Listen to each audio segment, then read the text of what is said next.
There's so much we know, and there's so little that we know. Years ago, we thought the atom was the smallest particle. Now it's a quark, if I'm not mistaken. We've done so much research in trying to understand the whole mind over matter business and how to rise above. This work has to start somewhere, and the jumping off point is accepting just how powerless we are over the world and its things. It brings us to a point where we can do something about us and our minds. It's an interesting topic, and I hope you enjoy the podcast. So haiku is a type of Japanese poetry that is 3 lines. It consists of 3 lines. The first line has got 5 syllables, 5 words. The second line has got 7 syllables. And the third line has got 5 syllables. And punctuation doesn't count. So you can use punctuation in any form that you do. You can use the punctuation in any way that you please. Now, I want to just talk a little bit first about the introduction to what I'm talking about, and then I want to end this discussion with haiku. And I would like to recommend at the end of the exercise that everybody write one. It's very simple. It's not. I like it because it's small and it's short, and it can be quite a significant little bit of text, and it can have quite a good impact.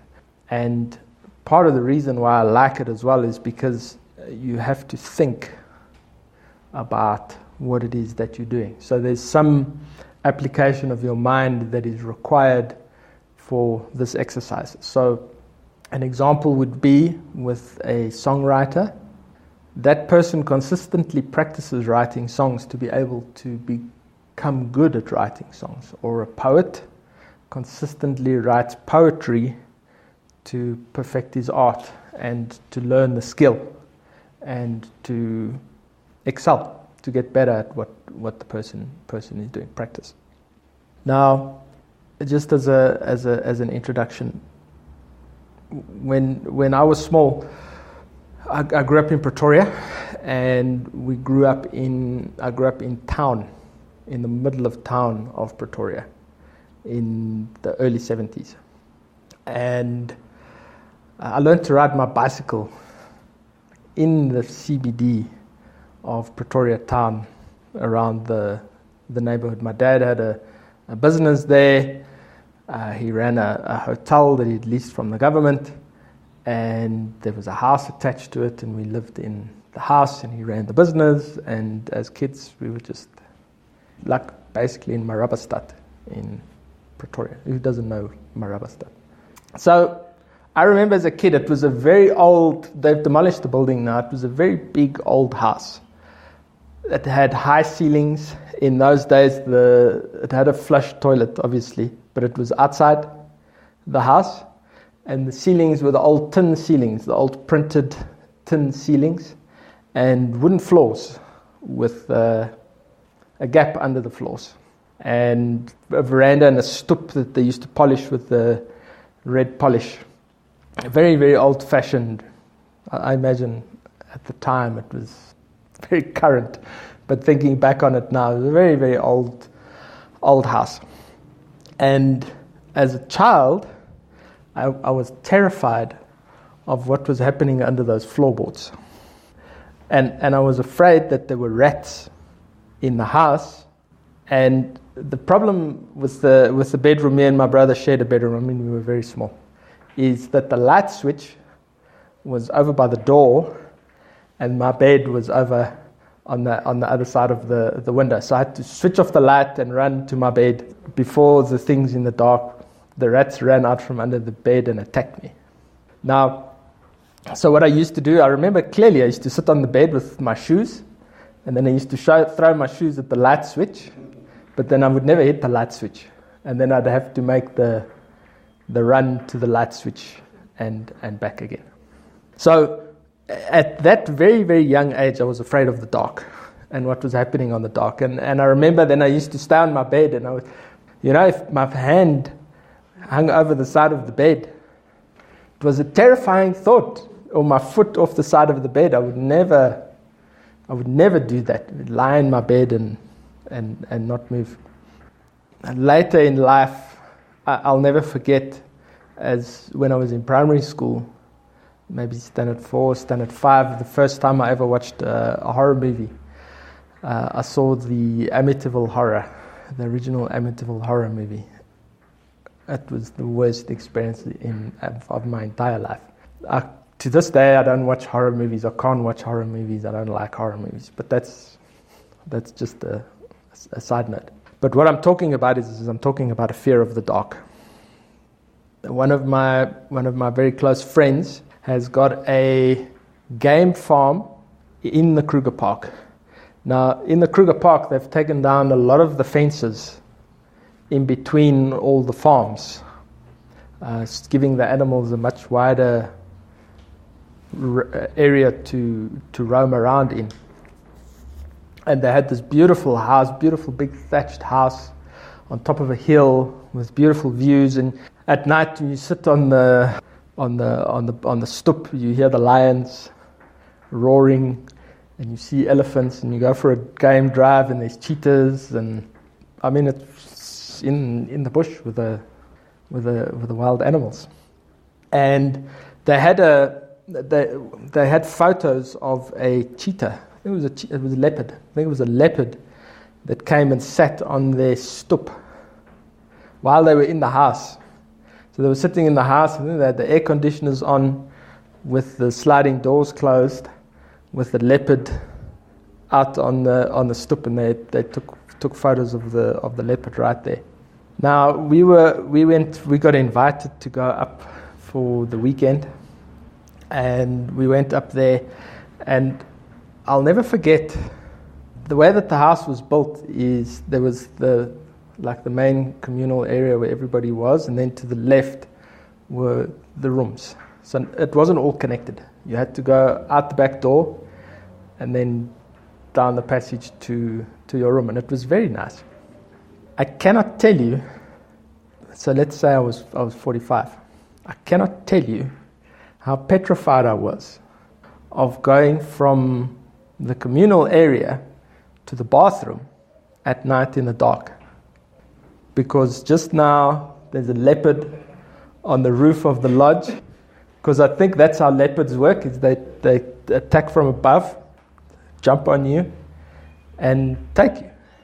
And I mean, I've heard many stories like that of people being out in the bush, and they're sitting around the campfire, and then they see the eyes of the lions and the hyenas in the darkness. We've all heard these stories. Everybody's heard these stories. Now, there's the question of what I always believed, which is an irrational fear of the dark. Absolutely irrational. As a child, completely petrified. I mean, if I would be walking down the passage at night in the dark, and I'd walk past a mirror of myself, even that would freak me out. It's like there's some kind of magic happening there. And if you think logically, there wasn't any real reason for me to be that afraid of the dark. Living in the city, in town, in my parents' house, with these irrational fears of what's out there in the dark. But it was part of my psyche. My parents didn't teach me to be afraid of the dark, because I think most parents what most parents want is to almost for that to be the opposite, is that you are safe and it's okay and you don't have to be worried about things that are in the dark. But it seems to be that part of our genetic coding, part of our DNA, it's programmed into us to be afraid of what is out there in the dark, because it could be a lion or a leopard or a hyena that will take a chance and take you out, eat you. And I think it's for they're saying, oh, I'm really guessing now, my memory is not that good. They're saying, 300,000 years ago, was kind of one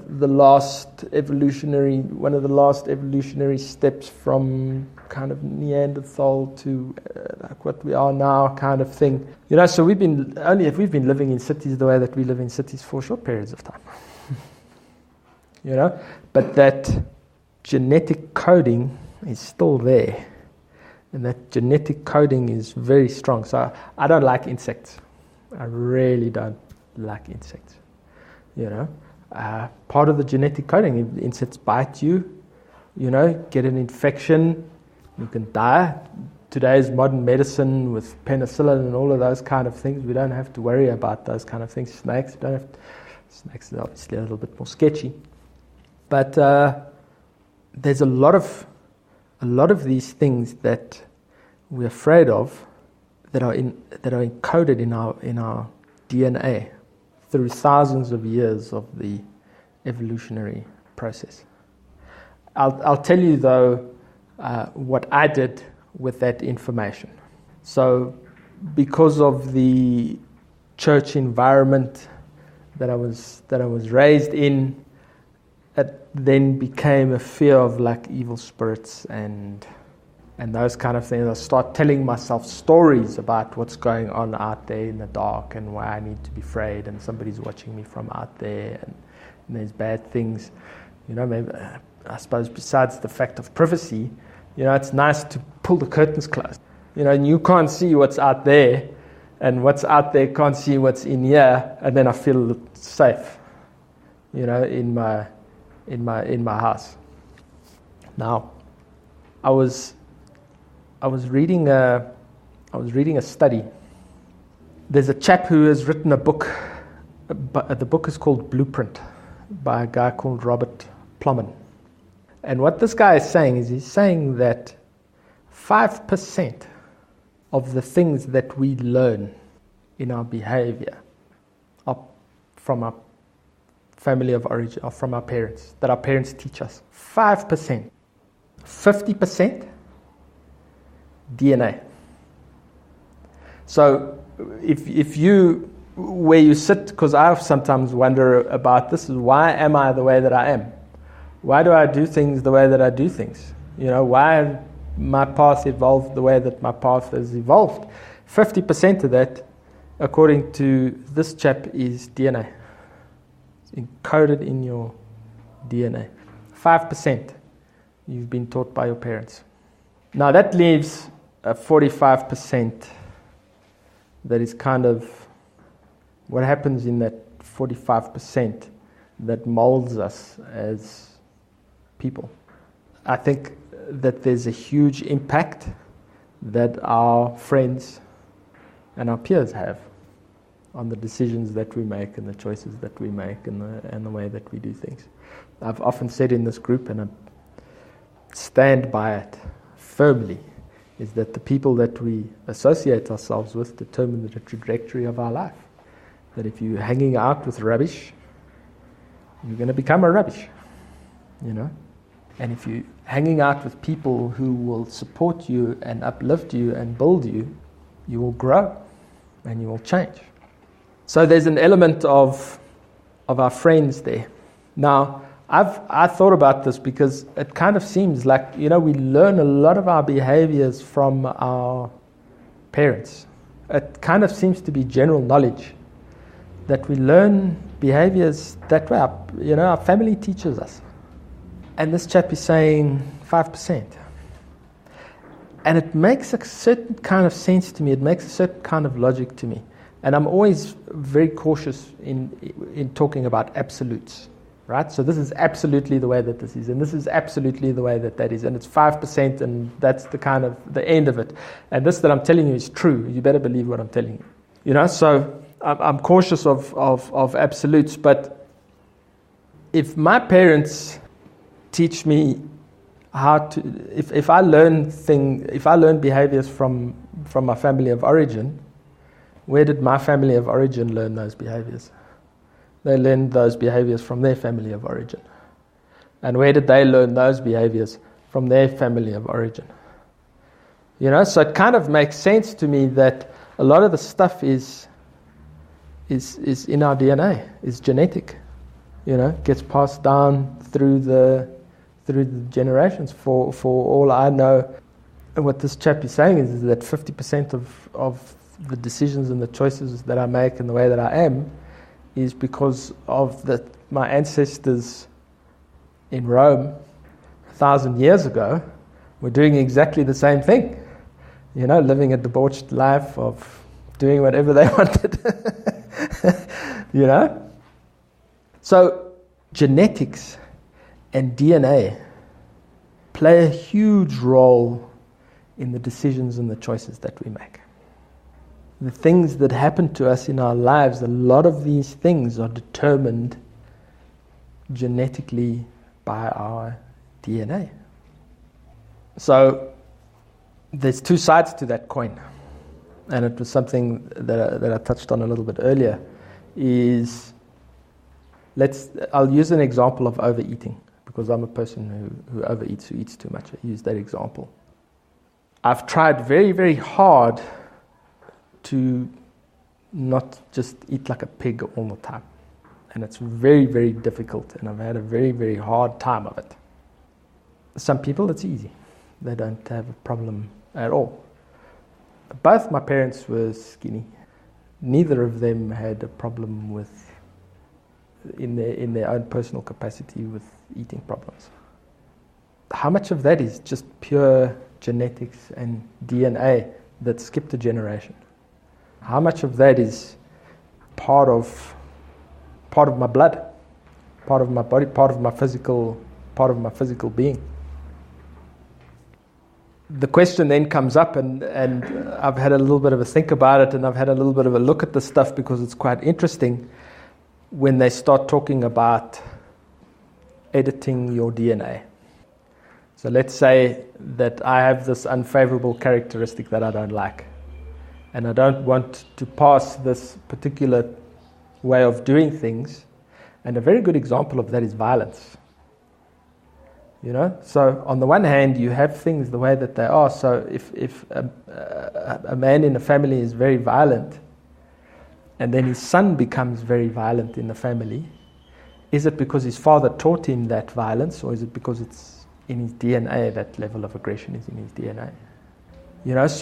So you like on both sides, it's like, this is the way that these things happen. How much responsibility do I take for this? What do I do about it?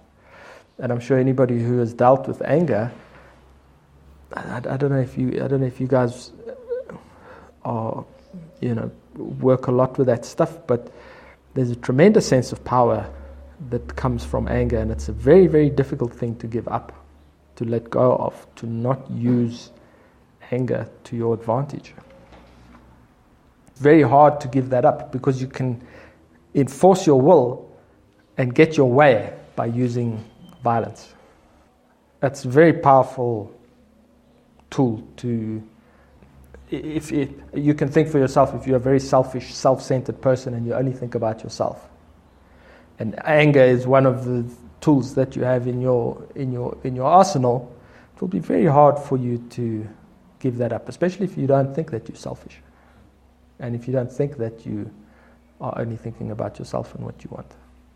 So let's say we want to edit something out of our DNA so that it doesn't happen anymore.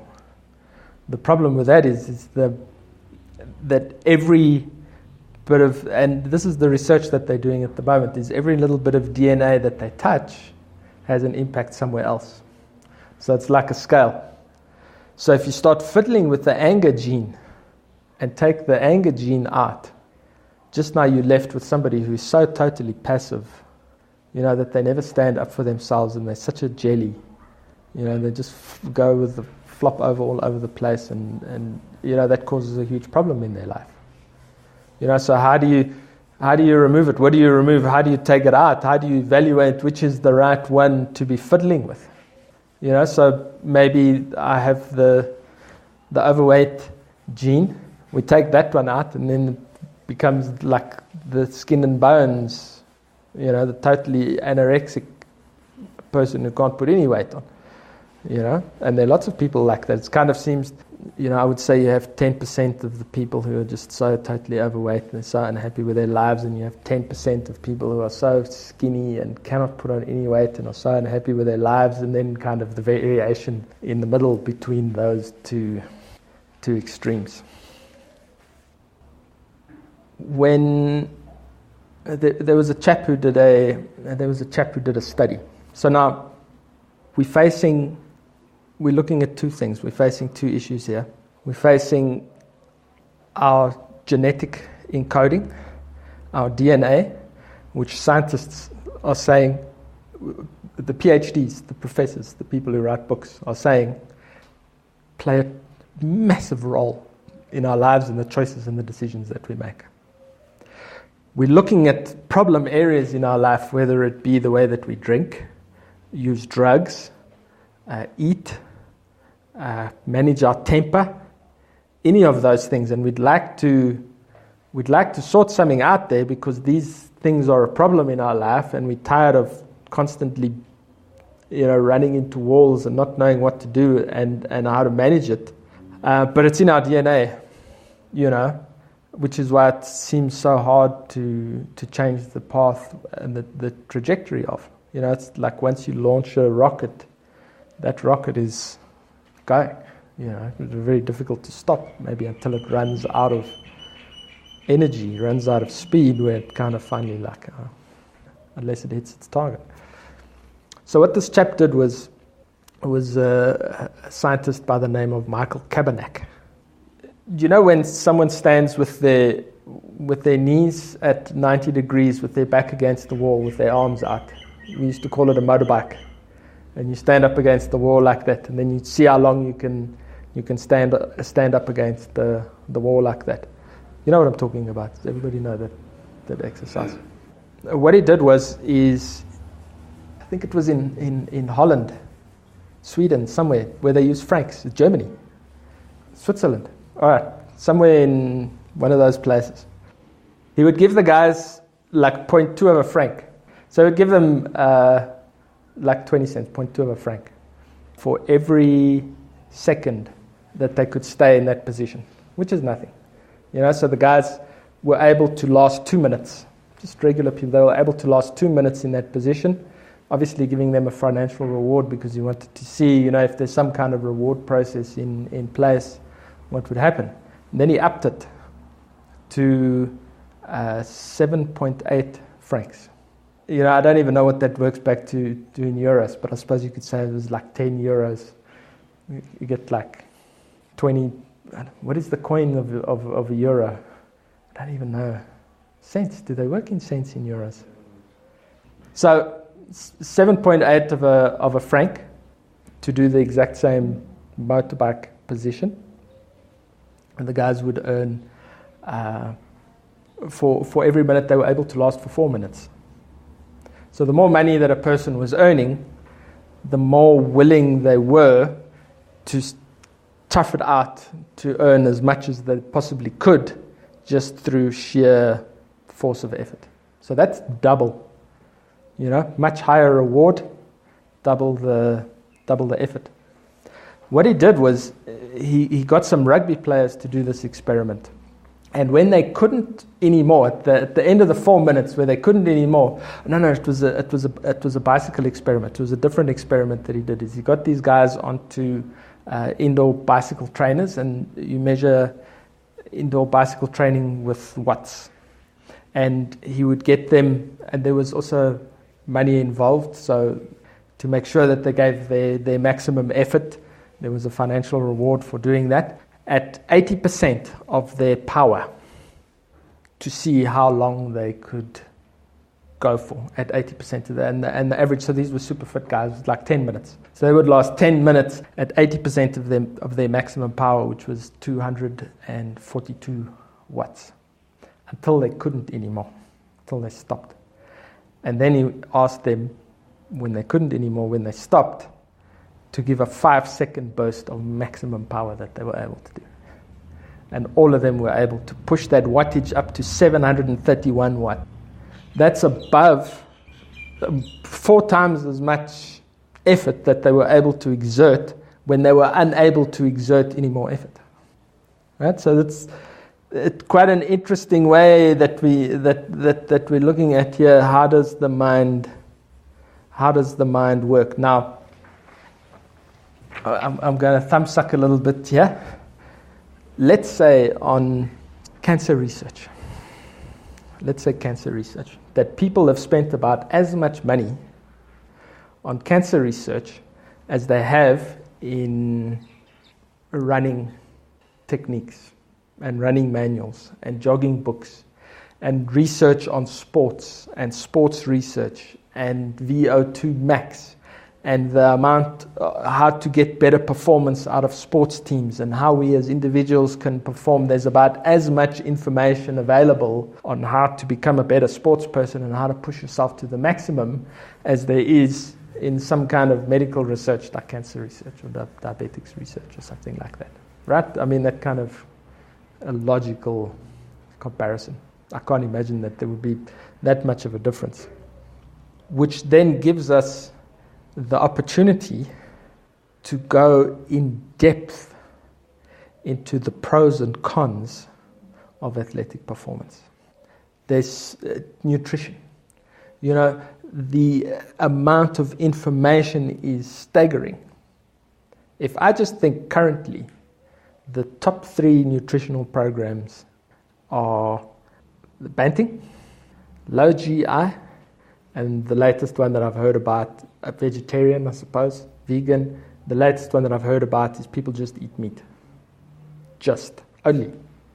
Breakfast, lunch, supper. Only meat with a little bit of salt and water. Nothing else. Very boring way of eating, but people are deriving a lot of... So, which one? Which one do you choose? Which one is the right one for you? Where do you start? How do you start? When you go see a professional and you're doing an assessment, what recommendations do they make? When you're looking for a coach, when you're trying to find a coach, how does the coach coach you? Do you follow what the coach says? It can become a very, very, very overwhelming journey. Or, which kind of seems to be the logic here, and I'll read the statement to you. Anything that moves the effort dial in your head affects how far or fast you can run. Anything that moves the effort dial. Now here's a question for you. Is it the effort dial hardwired into your brain, or is it the effort dial in your mind that determines how far or how fast you'll be able to run? Or is it just in your mind? What determines how much effort you can put into something? So this is what all the research is about. The research into sports science. You know, to determine how can we push these barriers? What do we need to look at? And here we sit as Joe Public and Joe Blogs, you know, and we look at our rugby teams and our rugby players and our sportsmen, tennis players, whatever. How much of that is DNA? How much of that is genetics? I met an ice skater, a South African champion ice skater, this weekend past, who had won countless gold medals in a multitude of countries. South African ice skater. And I've chatted with her a little bit, and I questioned her a little bit. Her mother was also a champion ice skater, and she had just had a baby, and she was coaching ice skating. And her conflict inside herself was, all I ever wanted to be was an ice skater. But my mother coached me, and we went through years. I went through years of hating my mother and hating everything that she stood for, because she pushed me so hard. You know, so it's quite how much of that ability to take somebody and raise them up to those extraordinary heights is genetic and DNA. How much of that ability to skate and to balance and to do the triple axels and, you know, all those graceful movements is genetic and DNA. How much of it is learned? How much of it is taught? What? How do we focus on these things, and where do we start? So this brings us to the haiku, the point of the discussion.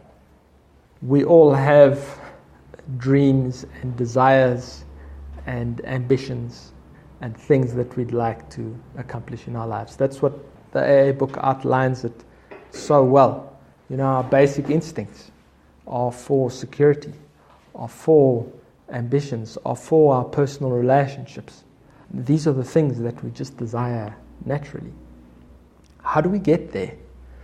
To the point where we are contributing through our knowledge and our skill and the things that we've learned to help and to benefit other people, to uplift them, to help them be great. And if we can help them be great, we can also be great because we helped them to become great. We were of service. We sacrificed so that they could rise above. Now, this is what I learned on this the weekend that I was telling you about. We were at a training seminar where I met this ice skater. The haiku consists of 3 lines.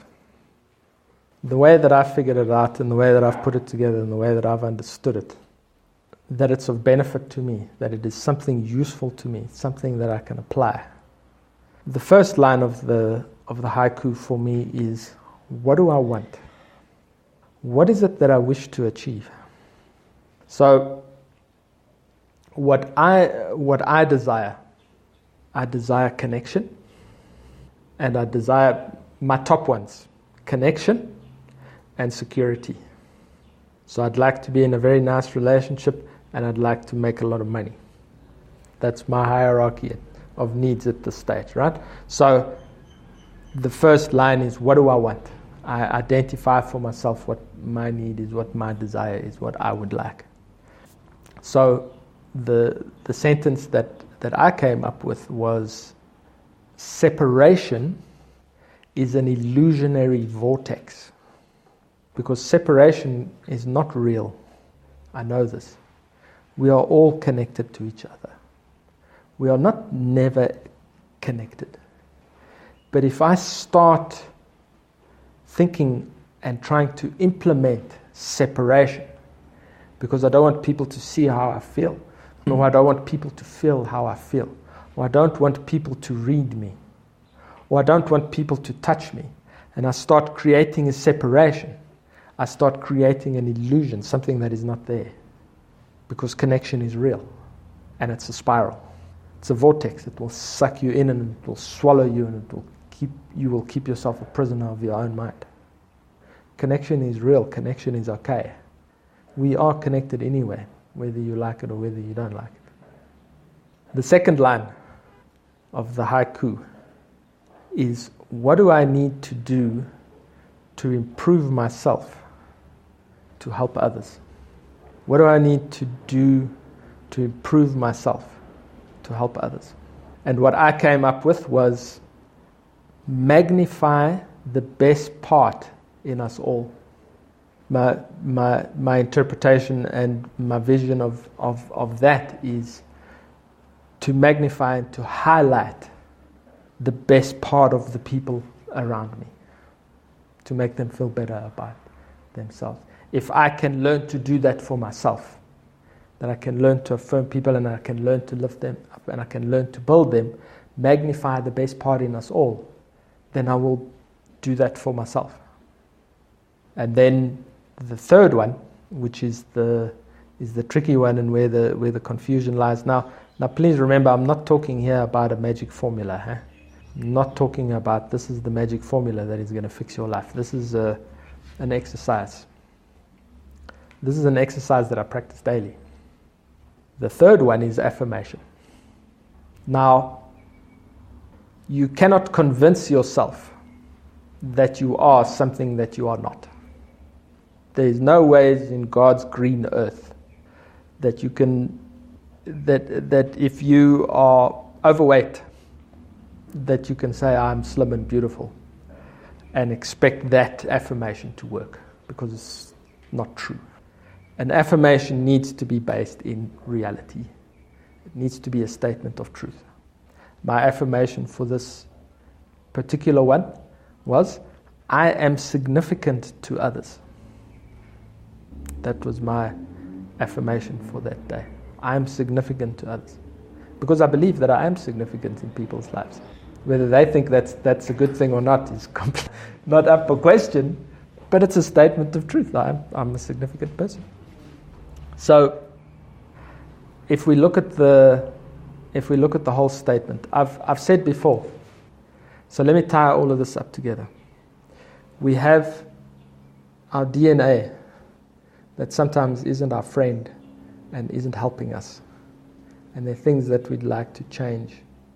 And it just seems that going for an operation and getting our DNA changed is not an option, because we're going to be fiddling with things there that we don't know about. And whether we're going to be able to do it for ourselves or for our offspring is God only knows. All of us have this thing in our minds that limits us, that limits our potential. We have this dial in our minds that when things become too tough and become too difficult, that we give up. The example being the 20 cents and the €8, the 8 francs. Get more money, more effort. Less money, less effort. When we think we're done, we're still able to push even more. 80% of your maximum, that's a lot. Where does that leave us? What the hell do we do? And the 5 things that I always talk about that are available to us: meditation, yoga, reading, speaking to other people, and writing. This is one of those ones, the writing one. Now, if you listen to, I'll read this haiku through in one go in its entirety. Just listen to it. Separation is an illusionary vortex. Magnify the best part in us all. I am significant to others. In truth, we don't need to do much to work that dial. We just have to be with the experience. We have to do some work to get ourselves into a mental space of being able to experience that freedom and that release of self. That's why there's always, there's nothing I can do but, I'm supposed to surrender and not do anything, but how do I do that, and where do I take the responsibility? We take the responsibility to work towards that mental space of being able to let go. And then we let go. Surrender. Relax your mind, relax your soul, relax your spirit, relax your physical being, and be present. Now, this is the knock-on effect. Because there's no trick, like, let's say, I want to become a faster sprinter, I need to do the training. Or I can take steroids, and then I don't need to do the training, and I can get there in a quarter of the time. So we don't want to take the steroids, but we want to achieve. It's a journey, and it's a process, and it's something that we need to apply ourselves with over a period of time to learn how to do. But if we're trapped in alcoholism and addiction, we are nowhere. We are zero in that department. We need to educate ourselves about the things that we need to know. The only way that we can educate ourselves is by first learning to surrender and to let go on a consistent and an ongoing basis, to free our minds on a consistent and an ongoing basis. Because that's the thing that works with that resistance dial in our minds. That if I can learn to do the small things well, I will be able to do more on top of those small things, and more on top of those small things, and rise above.